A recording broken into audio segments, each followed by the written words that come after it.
ನಮಸ್ಕಾರ, ಕತೆ ಸ್ಟುಡಿಯೋಗೆ ಸ್ವಾಗತ. ಇವತ್ತು ಇಡೀ ವಿಶ್ವವೇ ದುರಂಧರ್ ಸಿನಿಮಾದ ಬಗ್ಗೆ ಮಾತನಾಡ್ತಿದೆ. ಕೆಲವರು ಇದನ್ನ ಪ್ರೊಪಗಾಂಡ ಅಂತ ಕರೆಯಬಹುದು, ಆದರೆ ಇತಿಹಾಸವನ್ನ ಹತ್ತಿರದಿಂದ ನೋಡಿದವರಿಗೆ ಗೊತ್ತಿದೆ ಇದು ಕೇವಲ ಸಿನಿಮಾ ಅಲ್ಲ, ಕಳೆದ 25 ವರ್ಷಗಳಲ್ಲಿ ತಿಳಿದುಕೊಳ್ಳಬೇಕಾದ ಕಟು ಸತ್ಯ. ನೋಡಿ, ಸತ್ಯ ಯಾವತ್ತು ಕಹಿಯಾಗಿರುತ್ತೆ, ಅದನ್ನು ಅರಗಿಸಿಕೊಳ್ಳೋದು ಅಷ್ಟು ಸುಲಭವಲ್ಲ.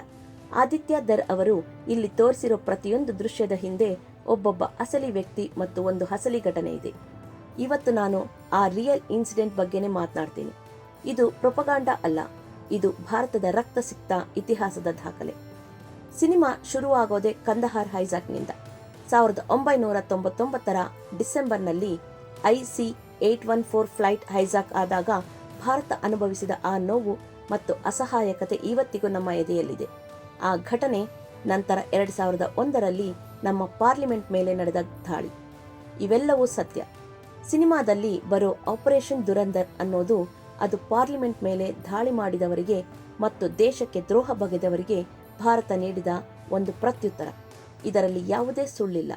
ಇದು ಭಾರತದ ಸುರಕ್ಷತೆಯ ದೃಷ್ಟಿಯಿಂದ ಅನಿವಾರ್ಯವಾಗಿಟ್ಟ ಹೆಜ್ಜೆ. इस ऑपरेशन धुरंधर हम अपना असेट पाकिस्तानी अंडरवर्ल्ड, उनका माफिया, उनकी गैंग्स को इन्फिल्ट्रेट करने भेजेंगे.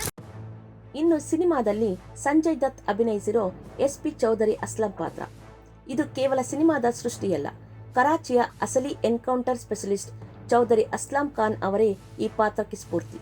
ಅವರು ಪಾಕಿಸ್ತಾನದ ಕರಾಚಿಯಲ್ಲಿ ಭಯೋತ್ಪಾದನೆ ಮತ್ತು ಗ್ಯಾಂಗ್ ವಾರ್ ವಿರುದ್ಧ ಹೋರಾಡಿದ ದಿಟ್ಟ ಅಧಿಕಾರಿ. 2014ರಲ್ಲಿ ಅವರು ಸೂಸೈಡ್ ಬಾಂಬ್ ದಾಳಿಯಲ್ಲಿ ಸಾವನ್ನಪ್ಪಿದ್ದು ಇತಿಹಾಸದಲ್ಲಿ ದಾಖಲೆಯಾಗಿದೆ. ಅಂತಹ ಒಬ್ಬ ರಿಯಲ್ ಆಫೀಸರ್ ಕಥೆಯನ್ನ ಸಿನಿಮಾ ತೋರಿಸಿದಾಗ ಅದು ವಾಸ್ತವಕ್ಕೆ ಹತ್ತಿರವಾಗುತ್ತದೆಯೇ ಹೊರತು ಪ್ರೊಪಗಾಂಡ ಆಗೋದಿಲ್ಲ. ಚಿತ್ರದಲ್ಲಿ ರಿಂಡಾ ಅನ್ನೋ ಪಾತ್ರ ಬರುತ್ತೆ.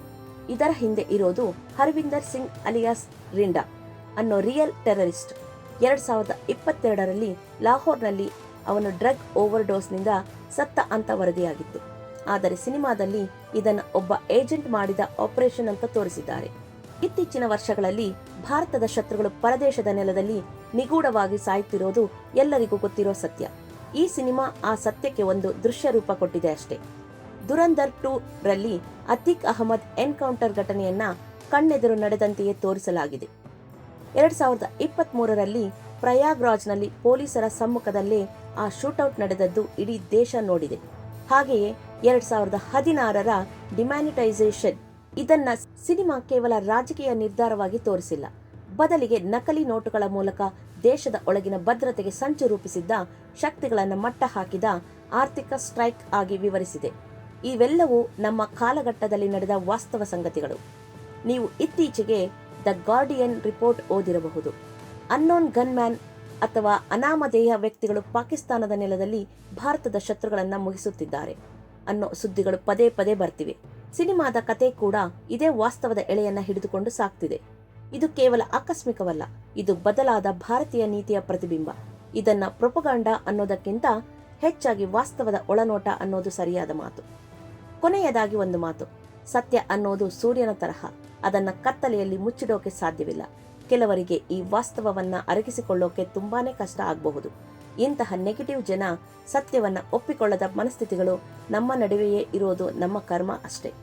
ಅವರಿಗೆ ಒಳ್ಳೆಯ ಜ್ಞಾನ ಸಿಗಲಿ ಮತ್ತು ಸತ್ಯವನ್ನ ಸತ್ಯವಾಗಿ ನೋಡೋ ಕಣ್ಣುಗಳು ಅವರಿಗೆ ಬರಲಿ ಅಂತ ನಾವು ದೇವರಲ್ಲಿ ಪ್ರಾರ್ಥನೆ ಮಾಡೋಣ. ಯಾಕಂದ್ರೆ ದುರಂಧರ್ ಕೇವಲ ಮನರಂಜನೆಯಲ್ಲ, ಇದು ಪ್ರತಿಯೊಬ್ಬ ಭಾರತೀಯನು ತಿಳಿದುಕೊಳ್ಳಬೇಕಾದ ನಮ್ಮ ಹೆಮ್ಮೆಯ ಇತಿಹಾಸ. ನಿಮಗೆ ಈ ರಿಯಲಿಸ್ಟಿಕ್ ಅನಾಲಿಸಿಸ್ ಇಷ್ಟ ಆಗಿದ್ರೆ ಲೈಕ್ ಮಾಡಿ ಮತ್ತು ಶೇರ್ ಮಾಡಿ. ಸಿಗೋಣ ಮುಂದಿನ ವಿಡಿಯೋದಲ್ಲಿ.